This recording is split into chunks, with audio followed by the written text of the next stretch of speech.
పవన్ కళ్యాణ్ మొన్ననే అటవీ భూముల కబ్జాలు చేసే వాటి మీద యాక్షన్ తీసుకోమన్నారు. ఎందుకంటే ఏదైతే ఇడుపులపాయ దగ్గర సజ్జల రామకృష్ణారెడ్డికి సంబంధించి వాళ్ళ బ్రదర్స్ భూములు ఏదో కబ్జా చేశారన్నటువంటి ఆరోపణలు, తర్వాత జగన్ ఏదో కబ్జా చేశారన్నటువంటి ఆరోపణలు, వాటిని బేస్ చేసుకుని ఏది సరస్వతి దీనికి సంబంధించి ఇవన్నీ యాక్షన్ తీసుకోమని ఆదేశించారు.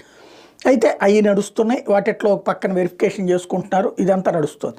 అయితే ఇప్పుడు ఏకంగా తెలుగుదేశం పార్టీ నాయకుడికి సంబంధించి పెద్ద సమస్య వచ్చి పడింది అనమాట.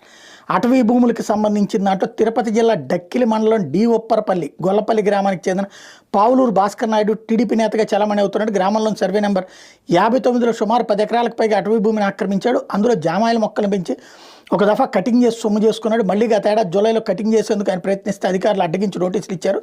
అయితే వాటిని తీసుకునేందుకు భాస్కర్ నాయుడు నిరాకరించారు. మరోవైపు ఇదే గ్రామంలో మరికొంతమందితో కలిసి అటవీ భూమిని రాత్రిపూట ఆక్రమించి